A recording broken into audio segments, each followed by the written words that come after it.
Mtazamaji wa Jehova Shammah, ninakusalimu katika jina la Yesu. Kwa mara nyingine tena leo nimekuletea ushuhuda wa dada yetu. Yeye atajitambulisha, anatokea wapi na ataeleza nini Mungu alichomtendea kupitia madhabahu ya Jehova Shammah chini ya kuhani wa madhabahu Profesa Elijah Classian Molel. Yeye ataeleza ameifahamu vipi huduma ya Jehova Shammah na ushuhuda wake ni nini siku ya leo anataka kutupa. Karibu dada. Asante. Kwa majina yako naitwa nani? Kwa majina yangu naitwa Wema Sebastiani. Mimi niko hapa kumshukuru Mungu kwa hatua ya kwanza ambayo tayari nimeshaipiga. Nilikuja hapa mwezi wa 12 mwaka jana. Ndio. Ilikuwa tarehe 14. Ilikuwa Jumapili baada ya mchana. Nililetwa na mtu mahali hapa, mimi sikupajua. Ndio. Nilikuwa na changamoto ya uzazi. Lakini hapo awali mimi nilibahatika kupata watoto wawili. Nilikuwa sina changamoto yoyote ya uzazi, lakini sasa changamoto ilikuja katikati baada ya kumzaa mwanangu wa pili. Nilimzaa 2013. Kwa kufikia 2015 hivi nikaanza kutafuta sasa mimba nyingine, nikawa sifanikiwi kwa kitu chochote. Nimefanywa maombi mbalimbali lakini sikufanikiwa. Ndio. Sisi ni wanadamu, kukengeuka kupo. Nilijaribu kuenda hata kwa waganga, lakini wale waganga walikuwa yani nikienda kwa mganga huyu ananambia neno hilo hilo kwamba wewe umefungwa. Kwa hiyo nitakufungua. Sasa kunifungua ikawa inakuwa ni changamoto sana. Lakini hatua ya mwisho nikaingia kwenye maombi yangu binafsi, yani nikasema hapa najizatiti mwenyewe. Ndio. Nikaingia kwenye maombi binafsi. Nilipoingia kwenye maombi binafsi nilitambua adui yangu ambaye alinifunga kupitia nguo ya ndani ambayo ilikuwa na siku zangu za period. Akawa ameitumia kama fursa, ila mimi ndo niliyemtuma chumbani kwangu. Nilikuwa naumwa sana. Kwa hiyo akawa amefanikiwa kunifunga, japo huyo mtu nitamuhifadhi. Mimi ndo nitakayemjua na Mungu wangu. Ndio. Lakini nilichukua hatua ya kumpigia mtu huyo simu kwamba ninaomba unifungue kwa sababu umenifunga, nimeona kwenye maombi. Yule mtu aliniambia nimesha kufunga, mimi siwezi kukufungua. Kwa hiyo kamwambie huyu aliyekuambia kwamba mimi nimekufunga akakufungue. Niliendelea na jitihada za kunywa dawa za hapa na pale. Mtu ambaye alishawahi kukutwa na shida, nadhani hicho kitu anaweza akasema alishawahi kukumbana na changamoto, kwa sababu moyo unakuwa unapiga daladala, unaenda huku unarudi huku, unakaa kwenye imani, mwisho wa siku na imani unatoka. Lakini sasa siku moja rafiki yangu mmoja akanambia, mimi nataka nikupeleke kwa mganga, lakini huyo mganga hataki hela. Huyo mganga utampa hela baada ya kufanikiwa. Sasa mimi nikajiuliza, mganga huyo ni mganga yupi kwa Dar es Salaam hii usianze kumpa hela? Nikamwambia haya sawa. Basi nikakaa, lakini sasa ile naendelea kufanya maombi, nikaa nalitafakari sana ili la kunipeleka kwa mganga. Mganga hataki hela, waganga wada hapa soko hili. Lakini nikaambiwa kwamba yani nipo tu, nikasikia sauti inaniambia huyu mtu hawezi kukupeleka kwa mganga, atakupeleka kanisani kwa mchungaji. Sikuamini kwa ule muda, kwa sababu ni watu wengi huwa tunapotezea zile sauti tunazozisikia ndani. Lakini ilifika tamati akanambia twende, tukapanga Jumapili kwenda. Kwa hiyo mimi nilichokifanya nikavaa tu nguo zangu za kawaida. Sasa najua naenda kwa mganga, lakini roho inaniambia mnaenda kanisani. Ndio. Kwa hiyo mimi niliacha watoto wangu nyumbani, sikutaka kuambatana nao wasijue ninakoenda. Tunakuja mwanzoni kabisa tumeshuka hapo panaitwaje? Nikukatisha kidogo. Huyu mtu alikwambia mnaenda kwa mganga. Lakini alikuwa anakuficha, kumbe unakuja. Yeye alikuwa ananificha. Ndio. Lakini kumbe mnakuja kwenye maombi.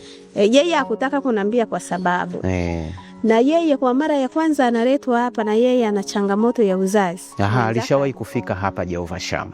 Na mpaka sasa hivi anaabudia hapa hapa. Ndio.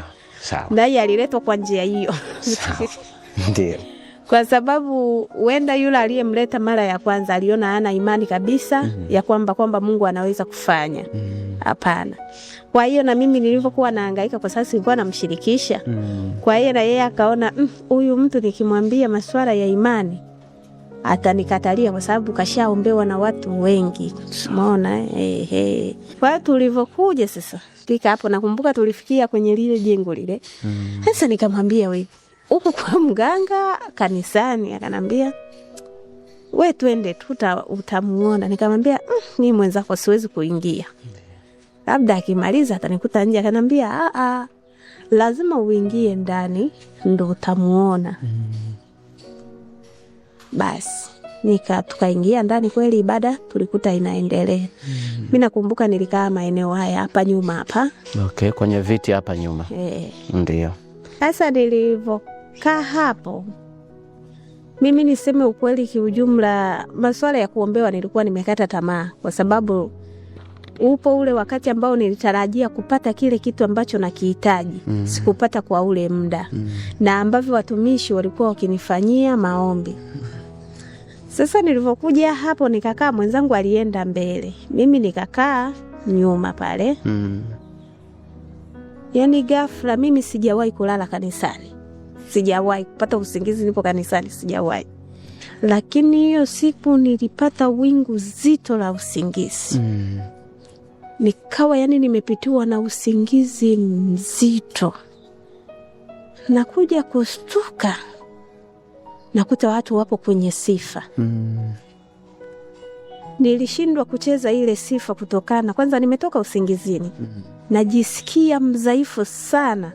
Alafu nikajiuliza kilichonifanya nguvu ipotee ni nini?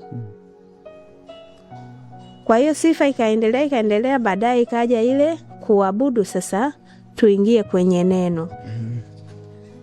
Mchungaji wakaanza kuabudu. Kwa hiyo kuanza kuabudu, mimi ninakumbuka nilisimama, lakini niliumwa ghafla tumbo. Yaani tumbo lilianza kunikata. Ndio. Nikaishiwa nguvu. Sasa hapo sikujua kilichoendelea, kwa sababu nakuja kurudi kwenye hali yangu ya kawaida, mimi nilijikuta nipo madhabahuni. Ndio, umepelekwa madhabahuni. Sawa. Baadaye nikarudishwa tena huko nilipokuwa nimekaa. Sasa yule rafiki yangu ambaye amenileta hapa akanambia, sasa usikae huko nyuma, kaa hapa. Kwa nikaa nimekaa kwa mbele, yani ukasogea mbele kidogo, mstari wa pili. Toka wa kwanza wa pili. Ndio. Akanambia sasa kaa hapa. Nimekaa hapo, wakasema ibada ikaendelea. Lakini nakumbuka hiyo siku mchungaji alihubiri kutoka kitabu cha Ezekia. Akasema leo mtamuona Mungu. Ezekia, Elia, kitu kama hicho, sikumbuki vizuri. Lakini akasema mtauona mkono wa Mungu, kwa sababu kama Ezekia aliomba na akajibiwa, wewe ni nani uliyekuja hapa ambacho una shauku nacho ndani ya moyo wako Mungu asikutendee? Mungu wa Jehova Shama wa mahali hapa. Nikaona kama vile anagusa kwangu. Basi kwa hiyo ibada ikaisha. Ibada ilivyoisha, kuna ile kanuni ambayo nilikuta hapa, anatoka mtu mmoja mmoja atamuona mchungaji. Baada ya ibada huwa baba anakaa anaonana na mtu mmoja mmoja. Sawa sawa. Basi kwa hiyo walikuwepo watu wengi, mimi sikuwa na haraka. Basi mchungaji ikafika zamu yangu, nikaenda kweli, nikamwelezea changamoto ambayo nilikuwa nayo. Akaniuliza, je, awali ulishawahi kupata watoto? Nikamwambia ndio, watoto ninao. Lakini sasa tangu mwaka 2013 mpaka sasa hivi 2025 mimi sijawahi kupata mtoto mwingine. Nimetumia njia mbalimbali kila ninakoenda. Yani nikienda mfano hospitalini wananipima, wanasema hauna shida. Sasa changamoto ni nini? Madaktari wanakufundisha jinsi ya kula vyakula jinsi ya kutumia kalenda, jinsi ya kucheza na siku za hatari, lakini unafanya hayo yote ila hamna matokeo. Yaani upande wa uzazi baada ya kupata watoto wawili, si ndio? Maanake ukawa unapambana sasa kuongeza mtoto mwingine. Hapo ndipo tatizo lilipoanzia. Adui akafunga hapo. Ndio, sawa sawa.